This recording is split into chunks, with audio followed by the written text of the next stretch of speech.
Kembali bersama saya dalam The Best to the Point dan masih bersama seorang marketer yang adalah seorang Menteri Pariwisata, Arief Yahya. Wonderful Indonesia. Luar biasa itu. Terjemahannya apa? Oke, versi Indonesia adalah Pesona Indonesia. Supaya penonton mengerti, itulah Wonderful Indonesia itu Pesona Indonesia. Jadi kita menggunakan semacam dua logo karena harus disadari dan ini kelebihan kita. Pasar domestik Indonesia itu sangat kuat. Sangat kuat, saya setuju. Kita punya 250 juta wisman setiap tahun di Indonesia. Dan itu harus dengan bahasa yang paling menyentuh orang Indonesia. Pesona Indonesia udah kita tanyakan lebih menyentuh daripada Wonderful Indonesia. Jadi untuk internal kita menggunakan Pesona Indonesia, untuk eksternal kita akan menggunakan Wonderful Indonesia. Pak Arief, itu orang selalu bicara pesona Indonesia itu sama dengan Bali saja. Ya. Selama ini kan, hampir semua orang di kita ini pasti sudah sering ke Bali, kan. Tetapi saya sudah mendengar kebijakan Menteri Pariwisata maupun Presiden untuk menetapkan 10 destinasi khusus pariwisata untuk menambah sejumlah daerah khusus yang kemudian masuk dalam kategori pesona Indonesia. Bagaimana, Jan? Ya, jadi tugas Menpar itu paling sederhana, hanya dua. Satu promosi, yang kedua produk. Satu promosi, kedua produk. Yang kedua produk. Dan Pak Presiden selalu mengulang-ulang ini, Anda tinggal promosi dan produk. Simpel sekali kan, tapi memang orang yang pandai itu orang yang bisa membuat sesuatu yang susah menjadi mudah. Kalau yang lain ada juga yang merasa menjadi pintar karena membuat yang gampang jadi sulit. Ya, biarkan mereka semua. Silakan. Oke, kalau untuk promosi sama sekali tidak salah orang mengatakan Bali, Bali dan Bali. Itu harus diakui. Itu adalah kenyataan yang kalau kita jadi CEO harus mengutamakan yang utama. Jadi kalau untuk promosi ini jangan salah, itu Bali menyumbangkan 40%, Jakarta 30%, Kepri 20%. 3 destinasi ini sudah menyumbangkan 90%. Kepri itu karena Batam ya? Batam, betul. Kita punya Batam dan Bintan. Jadi kalau mau bisnis fokus di 3 cukup untuk promosi. Tetapi kan kita mau 20 juta tidak cukup, hanya 3 destinasi.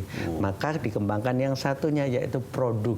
Nah, produk ini dalam bahasa pariwisatanya adalah destinasi. Destinasi ya. Presiden sudah menetapkan 10 destinasi yang akan dibangun dan ini kita harapkan akan menjadi warisan Pak Jokowi membuat 10 Bali baru. Dari 3. 10 Bali baru. Iya. Gampangnya begitu ya? Iya. Apa saja itu? Mulai dari barat ke timur, yang pertama Toba, Danau Sumatera Toba Utara. Lalu yang kedua Tanjung Kelayang, Bilitung. Nomor 3 Tanjung Lesung, Banten. Nomor 4 Pulau Seribu, Jakarta. Pulau Seribu. Ya. Nomor 5 Borobudur. Nomor 6 Bromo. Nomor 7 Mandalika, Lombok. Nomor 8 tempat Bapak. Wah, Labuan Bajo, Labuan Bajo. Terima kasih dulu. Sip. Nomor 9 Wakatobi. Nomor 10 Morotai, Maltara. Jangan Malut ya, jelek namanya.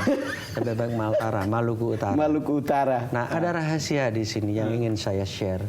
Mengapa puluhan tahun Borobudur, Toba itu maaf tidak maju. Jangan marah juga orang Borobudur. Saya berikan contoh. Angkor Wat itu tidak lebih baik, tidak lebih tua, tidak lebih indah, tidak lebih dihormati daripada Borobudur. Tetapi kunjungan wismanya 2,5 juta. Saya sudah pernah ke sana. Borobudur mungkin lebih megah sebetulnya. Borobudur hanya 250.000, saya bulatkan hanya 1/10-nya. Pasti ada sesuatu yang secara fundamental salah. Apa itu? Nah, istilahnya bagus nih, single destination multi management. Single destination multi management. Atau bahasa sederhananya, mungkin nggak satu perusahaan itu CEO-nya ada 5. Itu yang terjadi. Ada dari kepariwisataan, ada dari kebudayaan, ada dari BUMN, ada dari Pemda, ada dari yang setempat. Semuanya menyatakan bahwa ini adalah saya dan saya destinasi saya. Toba ada 7 CEO di situ. Padahal 7 bupati. 7 bupati. Tidak mungkin seperti itu. Maka harus dibuat single destination, single management. Jadi dari single destination, multi management menjadi single destination, single management. Demikianlah otorita khusus. Otorita. Angkor Wat dibangun seperti itu. Dan ini levelnya harus nasional. Maka akan kita buat badan otorita untuk setiap 10 destinasi. Coba kasih konkret Pak Arief. Ya.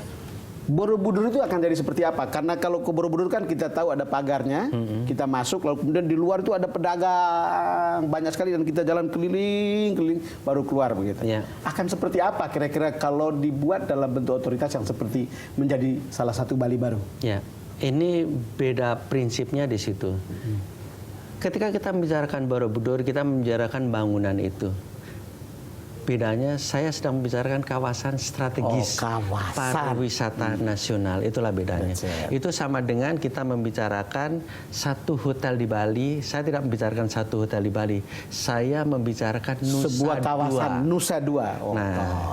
Jadi saya akan membangun semacam Nusa Dua untuk Borobudur. Saya akan membaca semacam Nusa Dua untuk Danau Toba. Jadi kawasan tata ruangnya akan kita atur. Mungkin saya selfish, tapi saya ingin dengar soal Komodo. Ya. Akan seperti apa kalau Komodo? Ya. Jadi Komodo sama. Jadi konsepnya kita akan treat semua di Komodo adalah Labuan Bajo. Betul. Dan tidak hanya itu, kita akan melihat Nusa Tenggara Timur sebagai satu kesatuan. Di sana ada beberapa KSPN, nanti kita akan fokus di KSPN Komodo. KSPN lainnya akan kita titipkan di badan otorita di situ. Karena kalau kita membangun sendirian Komodo, harus diingatkan juga, yang lainnya tidak dibangun sampai Larantuka, orang nggak akan di Komodo 7 hari 7 malam gitu. Pasti akan ada daerah lain. Jadi poin saya pertama, akan kita treat sebagai satu kawasan. Yang kedua, pengembangan shared infrastructure akan kita utamakan. Presiden menginginkan daerahnya nggak mampu di sana. Iya, oleh karena maka pusat yang harus turun. Presiden menginginkan bandara Komodo menjadi bandara internasional. Sekarang panjangnya 2.250, itu nggak mungkin. Harus dipanjang menjadi 2.500 dan lain sebagainya. Tapi poin saya, shared infrastructure harus kita bangun. Lalu misalkan marina, tempat sandar kapal pesiar, dan lain sebagainya. Dan yang paling penting dan harus saya garisbawahi, selama kita membangun ini komunitasnya wajib disiapkan. Komuniti, kalau sudah ada satu Bali, lalu kemudian akan ada 10 Bali baru. Betul. Dan itu legacy. Itulah. Jadi kalau kita punya mimpi itu kita tidak akan pernah lah. Itulah yang saya ucapkan ke Pak Presiden. Pak Presiden, pertama kalinya ada presiden yang bisa mewariskan 10 Bali baru. Dan saya yang bertanggung jawab untuk itu. Pak Arief, kita jeda lagi. Pemirsa, kita akan segera kembali selepas jeda berikut.